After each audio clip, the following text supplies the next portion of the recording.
Ever since the first Brits landed in Oz over 200 years ago, thousands of us have given up warm pints and cold weather for a new life in the sun.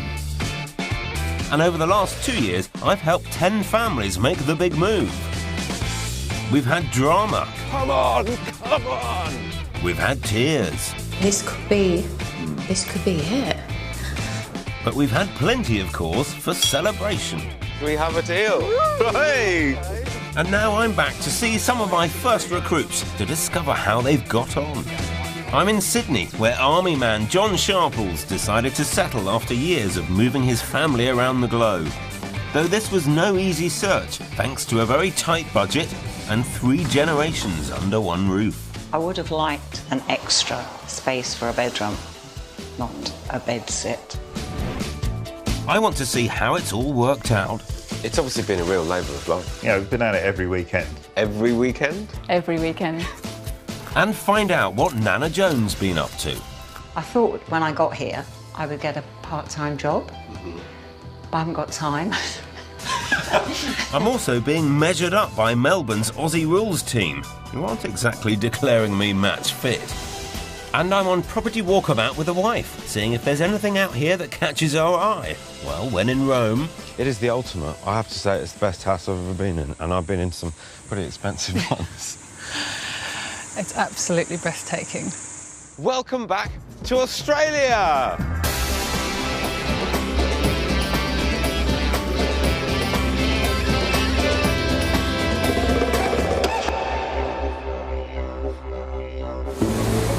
For the last 20 years, I've been making Australia a regular destination.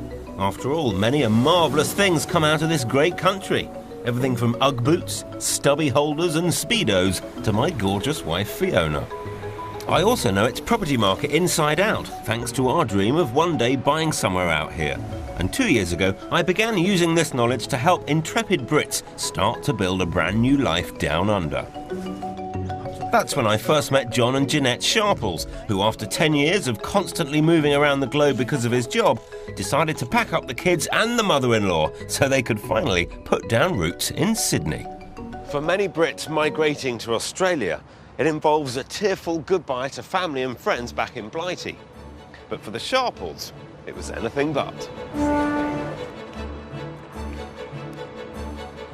With its grand, iconic architecture and world-famous festivities, you'd be forgiven for thinking Sydney's the capital of Australia. It certainly acts like it is. The most expensive and most populated city in the country, Brits can't get enough of the beaches, boats and laid-back way of life. More than 150,000 of us Poms live in Sydney, and I'm about to add another 5. The Sharples met 14 years ago when Army Warrant Officer John was posted to Cyprus, where Jeanette worked for the Ministry of Defence. Since then, John's career has taken them all over the world. Amesbury. Bulford. Then we moved to Glasgow. From there we went over to Fallingbostel in northern Germany. Hereford, Germany for 2 years. Following that we went out to Washington DC. But with 2 children now at school, the Sharples want to put down permanent roots, and married military quarters doesn't quite cut it. My daughter's 8 years old and she's had 4 schools in her life, so that's what we're trying to avoid.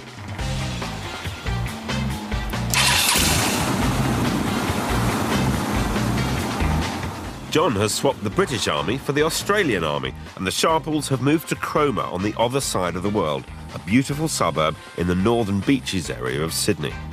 The setting is picture perfect, but after 8 years of military magnolia, Jeanette just wants a home she can call her own. We've lived in a number of different married quarters, and I'm so desperate to have my own house. I am so fed up with moving every 2 years. To be able to do something, make it a home rather than a house, decorate, give the children their own bedrooms, paint them. It's been a long dream. Very excited, very excited. I can't wait. John and Jeanette have a very practical approach to their search. Having already kicked off the kids' education in Cromer, they want their new family home to be within 25 minutes drive of the school gates. Given everything that Australia's largest city has to offer, this does actually make for a very small search area. And there's an added complication. John's mum, Joan, is moving in too, and she wants an annex of her own.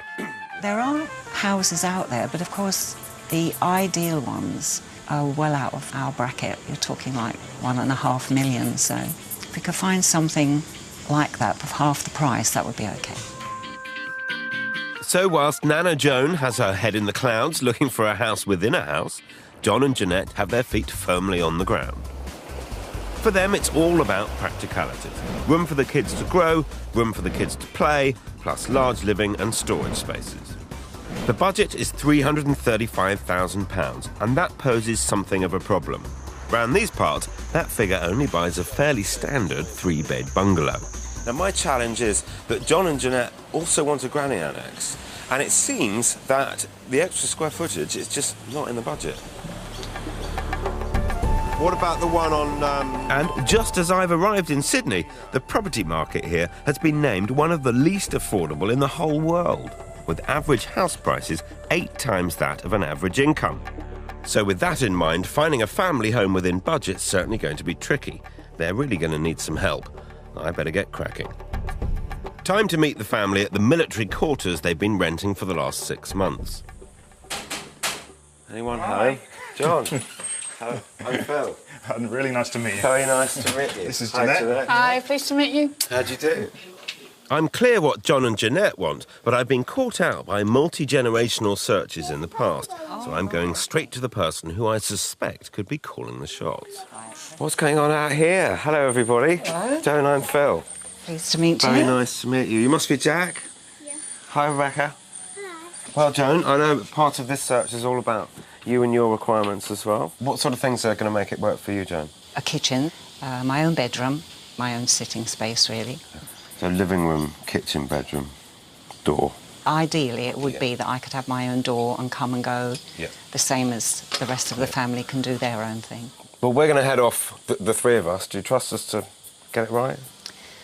Yes, yes, I do, yes. There was hesitation. I noticed. Always hesitation. I really trust Jeanette. Okay. I do trust Jonathan, Jonathan. Yeah. Well, I suspected Army man John would be regimented in his approach to the house hunt, but there's no messing with Nana Joan either, is there? She's a force to be reckoned with. House number 1, reporting for duty, sir. This is a house of 2 halves. Split neatly between 2 floors, the family would live downstairs and Nana Joan upstairs, with her own front door, plus cooking, dining, living, bathing and sleeping quarters. But it's not all about Nana, of course. We're just 20 minutes walk from the children's primary school here, and with 3 good-sized bedrooms, ample living space and a large enclosed garden, this is a practical pad for John and Jeanette too. Now, I thought I wanted to start, Jonathan, with something that I think that might suit your mum. Whether the house will suit you as much as it suits her will be up to you to tell me. But I know that she's put a lot of trust in me and in all of us to make this decision, so I thought I would start with something that I think will suit her quite well. OK. At £341,000, it is £12,000 over what the Sharples could stretch to. But I reckon I could do a deal and make the house work for the whole family. Come on in. Quite a big hallway. Some might say it's a little bit too big, but we'll tackle that in a minute. Go on through to the kitchen. Ground floor accommodation is all family accommodation. Mother-in-law or mother is up above, and there's really good space up here. It's a little bit tight down here, so I think that's the compromise. Right. 20 people have come around this house, no one's made an offer, Right. which says to me it's too expensive. Yeah. And the living is compromised to a great extent by this staircase, which, if I was buying the house, I would spend, and literally it would only be $1,000. Take the staircase out, you don't need it. That's the annex, and there is a separate access to it from around the side of the house.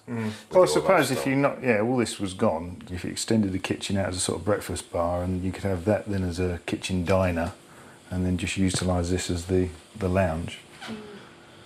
It's still very small, isn't it? I mean, It's still even putting smaller than what furniture we're in, it's living in at the moment. very small. We were hoping for something a bit bigger, weren't we? Yeah.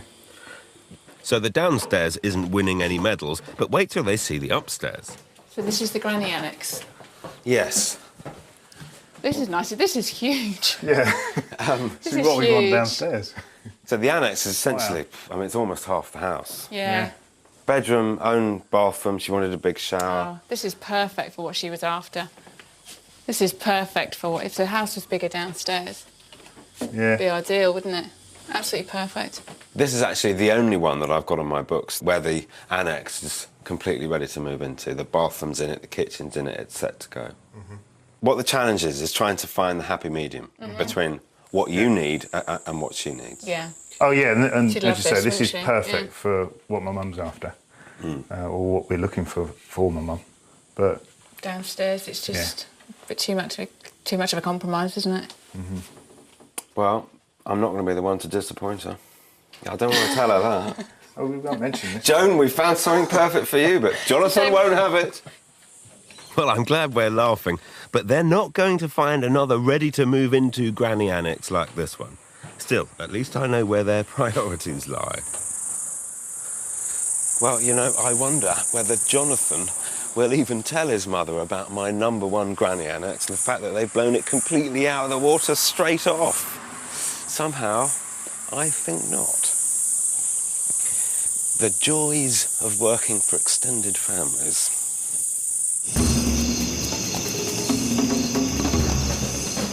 And that's not all that's troubling me down under.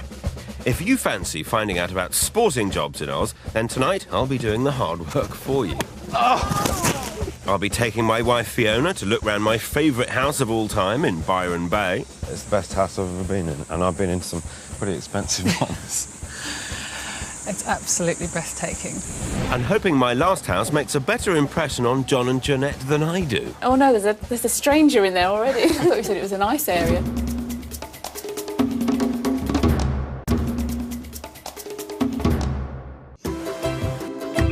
Over the last few weeks, I've been giving you the inside guide to life in Australia. Whilst I've been out here, I've seen some amazing places, and to be perfectly honest, it's making me more than a little envious. So I wanted to see what Fiona and I could achieve if we ever wanted our own piece of paradise. And I know just where I want to look. This is my favourite spot in the entire world, Byron Bay. Every time that we come here, we always dream and fantasise about one day whether we could own a little slice of paradise, just a little plot. We're going to find out if it's ever going to be possible. 480 miles north of Sydney, Byron Bay is the most easterly point of the Australian mainland. It's also one of the most beautiful. It's the perfect surfer hangout, and I've never been anywhere more relaxing in my life. Owning a holiday home here would be a dream come true. So how easy is it for a British investor to buy a property down under? Bulldoze that house. There's a plot. Wow. It's $4.5 million for the plot. If you're based in the UK, you can employ an independent representative who will view and select potential investment properties on your behalf. Having found the right one, you'll need to get the go-ahead from the Australian Foreign Investment Review Board. A lot more houses are sold through auction in Oz, but you can always put in a cheeky offer beforehand to try and tempt the vendor. If you do buy, you'll be taxed on any rental income you receive. But don't stress, there are some incentives to encourage foreign investors that can be used to reduce the tax you end up paying. I could genuinely sit here for weeks on end looking at that view. I could very happily have breakfast in this cafe every day for the rest of my life. For me, Byron is all about the beach. Trouble is, round here, if you want a glimpse of the sea, then you can wave goodbye to your checkbook. What's more, if you're a British resident buying a rental property or holiday home down under, the Aussie government state that you have to buy a brand new house or build your own.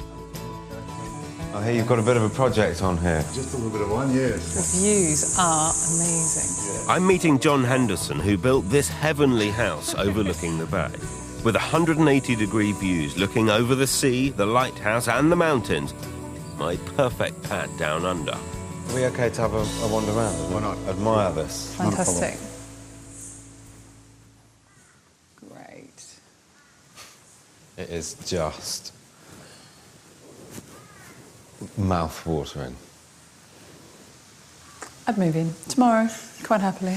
I might not even leave today. The house has been valued at just under £5 million, and I think it's worth every penny. Well, this is the ultimate, it really is.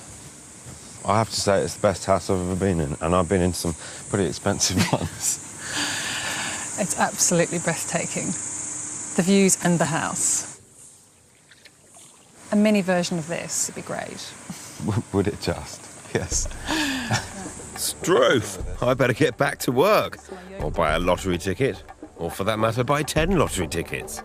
If you want more information, then log on to channel4.com/4homes. After a decade of army housing around the world, John and Jeanette Sharples are desperate for a permanent place to call their own. They found their dream location. It's Cromer in Sydney's northern beaches, where kids Rebecca and Jack have enrolled at school. And they brought Nana Joan along to share their Aussie dream. Problem is, they just blew my best granny annex property right out the water, leaving me all at sea. Which means I'm taking a bit of a gamble with my next house. Forget views, setting, a sense of community. It's become pretty clear that what John and Jeanette really care about is space. So this house has more than double the living space of the last one and is closer still to the all-important kids' school in Cromer. It has 3 bedrooms upstairs and options for the granny annex downstairs. Nice looking house. It looks brick built. Yep. Which is always a bonus. Yep. Practical. I just hope they've got enough imagination to make this work. The good news is it offers over £311,000. There's £20,000 in the budget for building work. OK, see what you make of this. We've got first reception room. Uh-huh. Second reception room in there. And a really... Oh, wow. Wow. Very big kitchen diner. Lucky that is a good size, isn't Huge, isn't it? And then there's another sort of Wow. family room here. That's nice and bright, isn't it? I reckon a £4,000 refurbishment would bring these 2 rooms right up to the standard of the first granny annex we saw. And another £4,500 out the back would turn this into a blinding family room with views over the garden. So that gives you a sense of what the ground floor accommodation is, and I think we can get your mum in down here. There's a number of different ways of splitting it up. I'm imagining that you close that up a bit. You come. That's the main door for Joan's flat. Yeah. Quite a nice shower unit could go in here. The kitchen's through there, so the plumbing's all there, nice and simple. Kitchen, seating area, and we use the room through there as her bedroom. Yeah. That would be more than that's enough for her. Which would still give you big kitchen diner and an adult room to the right of the reception as we came in. Yep. Because it is that much different from the last place and having to knock through there and do there. It's, yeah, I'm trying to get my head around what that involves. I suppose it's not too much inconvenience for us at all. As we said before, we want to live in this until the kids sort of leave the nest. So it will be more of a long-term investment, you know, for later on in life, if you like. Well, they seem to be seriously considering it, but it's a somewhat reserved military approach. I'm splitting our cautious couple up to see what really gets their blood pumping. I know that you've dreamt of this, the first purchase, for such a very long time. As you've been dreaming, has there been an ideal? Has there been, you know, what's in your mind's eye? Well, the ideal would be, you know, the 3 bedrooms. We'd have preferably 4 for us, so we have a guest bedroom as well. Obviously, the annex for Joan, you know, with her bedroom, her shower room, her lounge, kitchenette, whatever. A large garden. We need a large garden for the kids. That all sounds very practical. Yes, well, I mean, Are you genuinely practical people? we are practical people, and having moved about so much, you know, we know sort of what we need, what we like, what we don't like. But what do you love? What do I love? Because- Space, more than anything, I think. I think I'm going to have to work a bit harder on Jeanette. I'd love to believe this house is a contender. I'm just not convinced yet. So I'm going to challenge them on location. Jeanette admitted to me that she hasn't found it as easy to settle into Cromer as she has in other military locations John's work has taken them to. So I'm advancing the search 4 miles west of Belrose, an area popular with young families thanks to its good transport links, shopping centres, theatre and national parks. Immediately, this feels like a suburb the Sharples could really settle into, and I think they'd be very happy here. What I quite liked about the area, in comparison with Cromer, and I don't want to take anything away from Cromer at all, but Cromer doesn't seem to have a centre to it. No, it doesn't, does it? No. Whereas Belrose does. So there's a lot going on for the community. There's a lot of community groups. There seems to be a lot of interaction amongst the community. So I like to feel that would work quite well for you and also for Joan. Yeah, definitely, it would, wouldn't it? Yeah, that's the sort of thing that we want out of a life here, isn't it? Here we're looking at a nice big corner plot. House sits in the middle of it. Yeah, It's okay, doesn't it? Plenty of parking. Parking? Give me strength. This is a spectacular house. Sitting pretty on a quiet corner plot with playing fields over the fence, this three-bedder has substantial living space for the family in one building, and the biggest bonus, an entirely separate annex with potential for conversion in the garden. No surprise then, it's stretching the budget and offers over £335,000. But just like in Britain, there's always a deal to be done in Oz. Right, well, another open-plan living space. This is nice. It's very nice. This is the living space. There isn't another one. So, again, we are trying to deal with one adult and child-friendly space. Right, okay. So I'm really keen to learn where your hearts lie in terms of location or square footage. The way I look at it is that possibly square footage outweighs location slightly. I don't know. I'd find that hard to agree with because I haven't actually thought about location. We've been thinking about the house, been thinking about the space, because space is obviously going to be a big thing with all of us living together. And to be honest, the location side of it hadn't come into it. I think probably because we've lived where we've been told to live. Yeah. We've got no choice. We lived there for 2 years, and then that's it. So it's never really come down to a choice of location for me. But it's quite exciting to think that does actually come into it. And bear in mind, of course, this is your own home. Your mother has looked after out the backs, completely separate. Yeah. See, that would be a real plus, wouldn't it? Because the kids can be quite... I mean, they're only small, so they can be quite noisy, and, you know, it would work a lot better if she was completely separate. For her more than us, but it looks good all round, doesn't it? Help yourself out the back. Have a wander. Things are looking up, which is about time too. Oh my word. This is nice, isn't it? Oh, wow. There's loads of scope for improvement here, but if the Sharples do decide to go for it, they'll need to get planning advice on exactly how far they can develop the annex to suit Nana Joan. Every region has different planning rules and regulations, so if you're thinking about making changes, it's always worth getting local professional advice before buying. Oh, wow. So That's great. That's got there's plumbing and access everything. through. That could then either be configured as a kitchen or probably better to do a kitchen. Oh, no, there's a stranger in there already. I'll come round. Strange man loitering. I thought you said it was a nice area. What do you reckon? It's wonderful. Yeah, this has got everything we could possibly want. Wow, what a turnaround. Well, very positive feedback, guys. It was good. It was lovely. Yeah. I think Lovely. it I like ticks this. 90% of the boxes that we had, which is That's pretty high. good. Yeah. It That's does. high, John. It does. It's good, isn't it? I think the thing is to see if Joan's happy with that. But coming up, when Nana Joan joins the ranks, it's not exactly happy families. I would have liked an extra space for a bedroom, not a bedsit. And when I get my hands on some oddly shaped balls, there's not a man in Melbourne who isn't jealous of my tackle. Ah!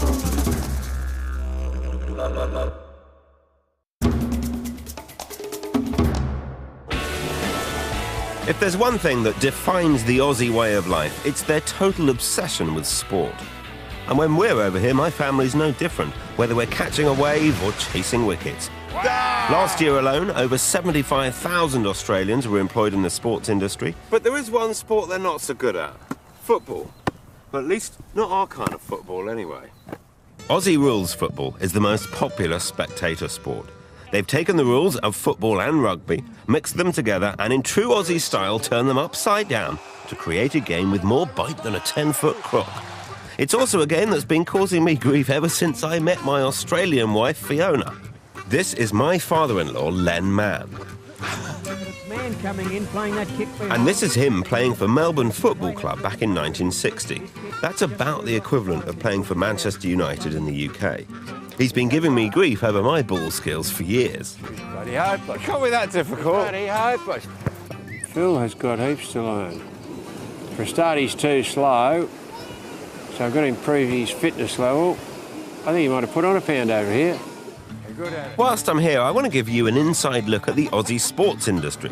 And what better way than hooking up with my father-in-law's old club, the Melbourne Demons. And it was a good play by Robertson. I'm meeting up with one of their star players, Russell Robertson, for a bit of friendly advice and to find out what the sport industry out here could offer you. I tried to get my father-in-law to teach me how to bounce the ball, and I could not get it right. So I'd love to learn a bit about that. Firstly, if you're bouncing the ball, it's all in the wrist so that it comes back at you. All in the wrist, mate, all in the wrist. So give it a go. Not too bad. There we go. Didn't take you long at all. Yeah, just stop now. You've got it. I think I'm getting the hang of this.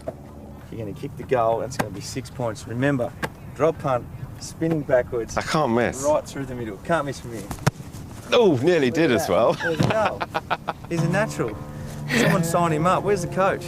I reckon I've nailed this.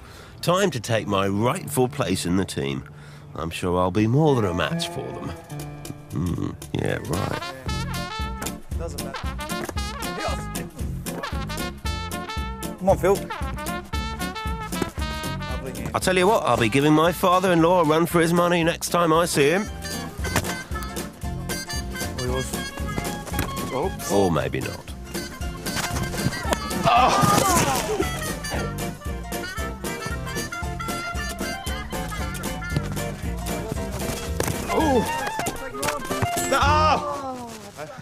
Mate, the way you mark that, the way you move, I'm sure you get a game down in Oz, mate. I've had enough. Look, I reckon you've earned your pay packet. Go and have a massage, hit the showers, mate. You've done really well. I'm out of here, thank you. While not everyone can be an Aussie rules player, me especially, there are plenty of other jobs that could be your ticket into Australia. Everything from physiotherapy to bricklaying. For more information, log on to our website at channel4.com/4homes.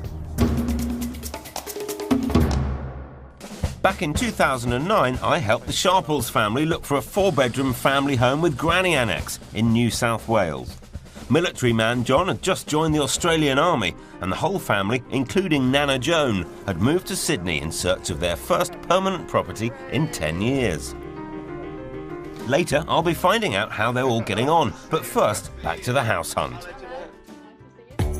My biggest challenge with John and Jeanette after years of living in military housing is to get them thinking about something other than simple square footage. I want them to think about the importance of location, community, neighbours. As the song goes, everybody needs good ones. By pushing them on area, I've already shown them a 3-bedder with separate space for Joan in a neighbourhood much loved by young families. And for Jeanette, the pennies dropped. The location side of it hadn't come into it. I think probably because we've lived where we've been told to live. It's quite exciting to think that does actually come into it. They both agreed this could be the house for them. But now I know it's possible to stretch on the search area, I want to show them something a little bit extra special. Just 10 minutes from the last house, with the same cosy community feel and benefiting from the same national parks, playing fields and community centres. This 3-bed might not have a separate annex, but it does have a much larger living space, bigger bedrooms, a huge wing for Joan with separate bed, bath and living areas, plus a pool. The only thing it's lacking is a garden out back, one of John and Jeanette's original requirements. For what it's worth, I happen to really like this. At offers over 322 grand, it's under budget. And I've got a good feeling about this one. After you, Jeanette. You've got a lot of space in this house. You've got a lot of cosmetic decoration to do, but you've got the space to do it. It's bigger, a lot bigger than the last place, isn't it? And I think it could become even bigger, actually. There's a lot of space that I changed this. Look, that's just a cupboard. There's another cupboard there. And there's another cupboard in the kitchen. So all of that is hollow. You just knock the whole thing away. Knock the whole thing Wow. out. You've just gained 100 square foot into your main living room. There's room here for everyone to spread out. There's opportunity to create value, to add value, whilst making your own stamp. Yeah. It's not complicated work. No. It needs decorating fairly instantly. Yeah. But it's... I'm glad you said that. Yippee! Big smiles at last. It's understandable they'll be cautious after almost a decade off the property ladder. But I think if anything's going to tip them over the edge, it's the potential of the granny annex and that amazing pool. OK, so this is where Joan's accommodation starts. Bedroom. Good size, isn't it? Mm-hmm. And it's got robes. Bathroom and her living room. So she's got quite a lot more space here. She does, doesn't she? And it's totally... Shut that door and this is hers, isn't it? Yeah. So I think... Apart from when you noisy lot are in the pool. Well, yeah. Oh, she'll be the noisy one in the pool. It's a good pool, isn't it? That's a nice pool, isn't it? It's a very big pool. It's a lovely pool. Yeah. Just Well, when seeing I left the everything last one, I was thinking, yeah, that looks pretty good. Now I'm back to square one with this. It's now between the two, I think. So they really love this one as well, and it would definitely work for Joan. But it is a huge decision, and if anyone's going to weigh it up with military precision, it's these two. Do you know, I thought the last house was really nice. I really, really liked it, and we could move in. Well, you could move straight into that place, couldn't you? And this place is a lot more work, but I think it's got a lot more potential. There's more space. There's a lot more space. There's a lot more space between the bedrooms. There'll be a lot of space in the lounge. So your mum's got a lot of space. Yeah. Come here. Australia's national treasure, Kookaburra. Come to see what we're up to. He's probably laughing at us. Give us a laugh, mate. You're not going to make me imitate you, are you? They're smiling. Two smiles. Yeah. I like it. I like So it. do I. But I like the pool, and I kind of think if it didn't have the pool, where would it fit then? Pool is a nice to have, it's not a must. Your original requirements to me were garden, gotta have a great garden. Yes, yes. So I guess I don't want you to be blown away by the pool. Yeah. And allow that to steer you off your well-considered course. That said, I think it's an absolutely fantastic house and there's a ton you could do with it. Yeah. And what we don't know, the missing piece of the jigsaw, is Joan's comments on her annex back at Bell Road. So Yeah. Sure, yeah. probably that's what we should do next. Yeah, I think I think so, yeah. We'll still have the last word then. Of course, Jonathan. Come on. Well, you've got to admire its confidence, but something tells me the final word really does go to Nana Joan. So a few hours later, we're back at property number 3. Hi, team. Hello! Let's just hope this viewing doesn't end with a family feud. You have to remember, Rebecca, that this furniture wouldn't be ours, OK? You'd have your own bed and your own chest of drawers. Your big bed could go up here, your cabin bed, couldn't it? What do you think? It's the only property that I've been able to find where it is completely separate. Right. There's a bathroom at that end. There's also plumbing at this end. So that could be a little kitchenette or something. And this is the main room. Yeah. The only room. So Yes, the only room. One idea I'd had was actually changing the door and shifting the door up that way and then separating off a bedroom.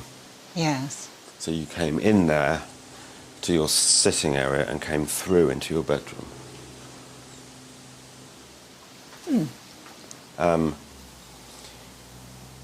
Or you could perhaps have a screen if you wanted some separation between sleeping and sitting. And this is a bathroom down the other help end. yourself. Crikey, this is not what John and Jeanette were hoping for. Or me, for that matter. I'm under pressure here. I would have liked an extra space for a bedroom, not a bed sit. But So it's no-go for Nana. And it looks like Jonathan and Jeanette have had second thoughts as well. Well, actually, while you guys were inside, we were talking about it as well. We've sort of come to the conclusion that we feel that we might just outgrow this in about 5 years' time. There's just not quite enough room inside and then the main living area.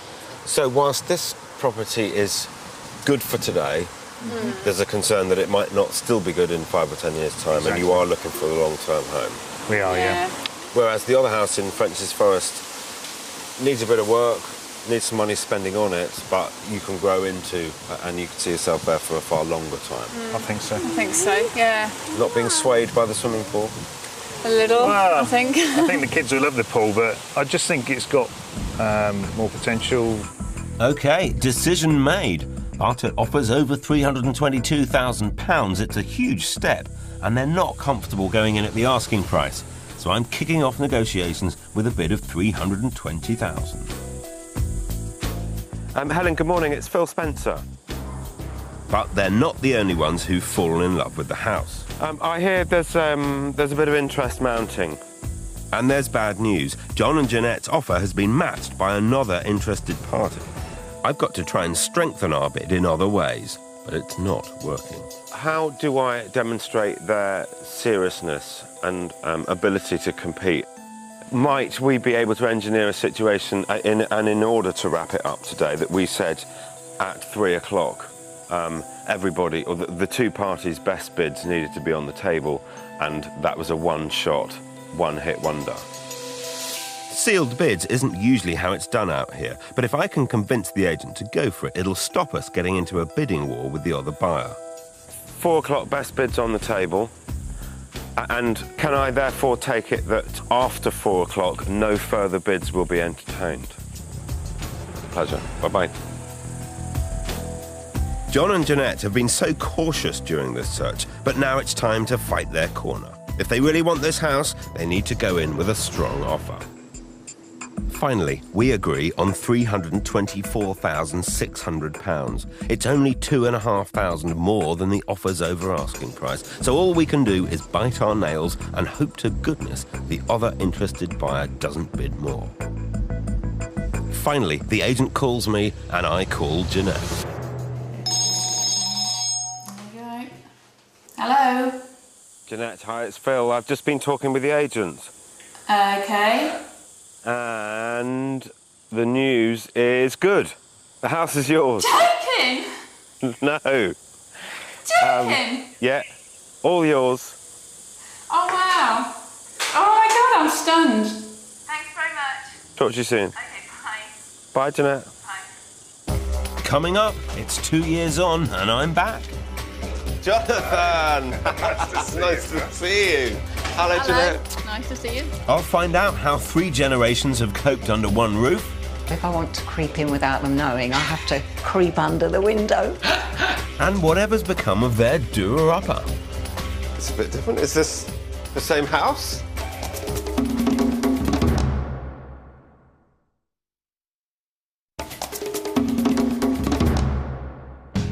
I'm back in sunny Sydney, where 2 years ago I helped military man John Sharples and his family to put down permanent roots.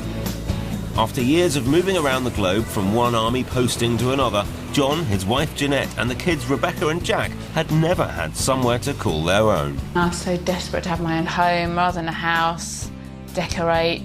It's been a long dream.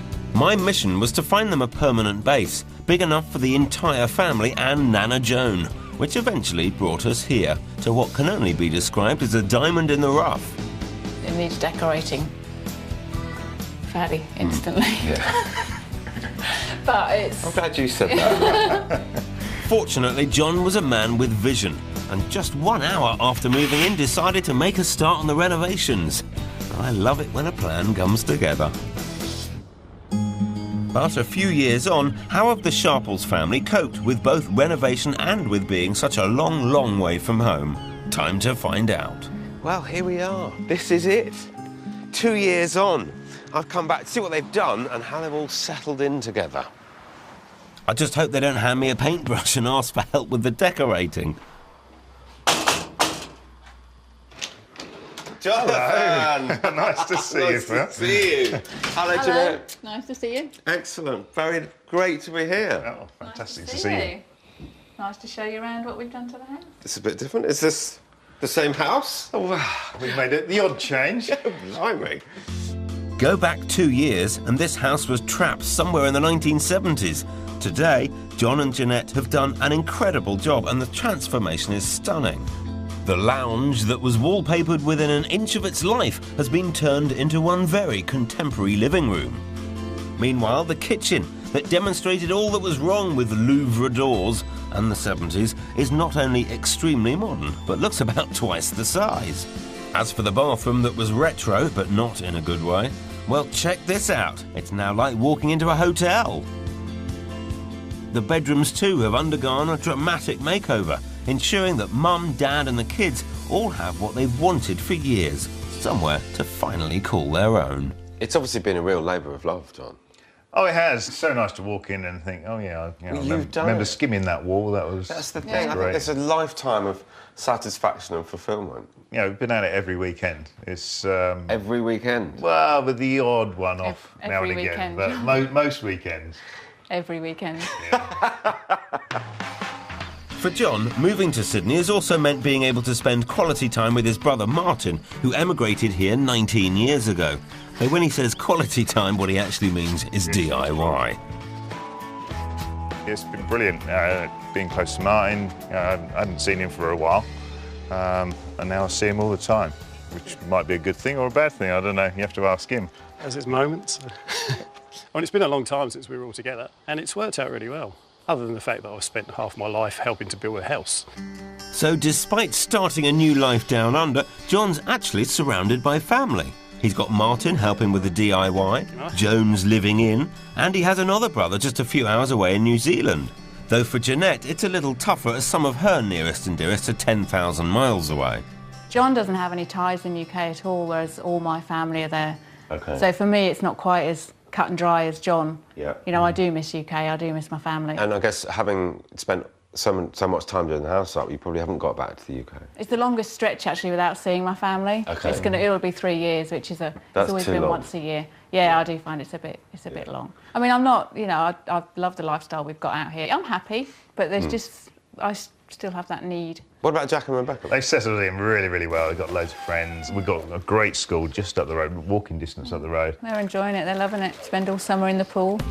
But let's not forget the other member of this family, Nana Joan, who after almost 7 decades of calling the UK home, took a chance that Australia was going to be the best place to spend her retirement.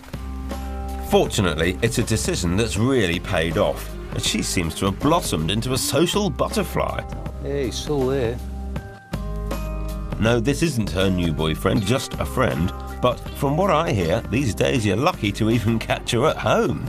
We don't see a lot of her, really, do we? She's always out gallivanting with her new friends and everything. Yeah. I think she's out about 4 nights a week at least. Yeah. Good for her. She's really settled in well. She's never in. I'm very envious of her social life, actually, at the moment. You've been hard at work. Today, at least, she's reasonably easy to find, as her designer granny flat's just down the hall. Anyone home? Hello. I was told I should knock. Hello, Joan. Hello. Wow, you look fantastic. Thank you. You don't look so bad yourself. Oh, you're very kind. So this is home. It is. It's a bit different, isn't it? It certainly is. Before John went mad with his toolkit and paintbrush, Joan's bedroom was definitely a little drab. But today it's the height of fashion. And again, he's worked more than a little magic in the bathroom, which is now unrecognisable. As for the living room, it's travelled 40 years into the future, and they've even found the space for a brand new kitchen. Though by far the biggest change is in Joan herself, with a new circle of friends and a new lease of life. She's practically unstoppable. I thought when I got here that I would get a part-time job, but I haven't got time. I made some really nice friends. It's actually quite a social scene. It certainly is. And if you think she's in bed by 9 every night with a cup of hot cocoa, think again. It took me a little while to find out how to get in after I'd been out for the evening. Instead of coming in the front door and being checked on by my son, Yes. I now come round the back door. Okay. So if I want to creep in without them knowing, I have to creep under the window, past the dustbins. It's a complete role reversal for when you were mum and Jonathan was small. Mum, you were out late. Stop. Where were you all night? Yeah. So, no, it works out very well. While Joan has quite the social life, she does also find time to spend with the rest of the family. Today the plan is a visit to that Sydney institution, Luna Park. Having a blast. I love it. I think Sydney obviously treats the whole family well, doesn't it? Oh, for sure, yeah. There's so much to do, you know. So iconic as well. Is there anything that you miss about England? Christmas in the snow and the cold, because it's not right in the heat. It's just not right at all. John? Oh, I think a pint of real ale. It's probably about the only thing I can't get served at the right temperature. You can get ale, but it's all freezing cold. Yeah. But apart from that, I think we made the right move, definitely. Oh, we made the right move, absolutely. You bought the right house? I think Yeah. so. Well, yeah, well, we got you to thank for that, haven't we? Yes. Well, I did the easy bit. I think you did hard yards. Well, listen, there is something that I know that you also miss from England, and I brought it with me. Hula hoop! Oh, you're a You know, she star. took both of them then. Thank you. Fabulous. What a difference a couple of years make. Not only have they completely transformed the house, they actually seem completely transformed themselves, and none more so than Nana Joan. I think it goes to prove that if you commit heart and soul to it, anyone can make a success of emigrating, young or old. But what I love about this family is the fact that they've all done it together. And if you're thinking of moving and want Kirsty and me to help find you a home, apply online at channel4.com/takepart. This Sunday on 4, traditional living meets new age ideals, a clash of opinions for brand new Country House Rescue. Join Ruth Watson at 9. Next though, a problem with a passage that's been managed by Curry. Embarrassing bodies on the way.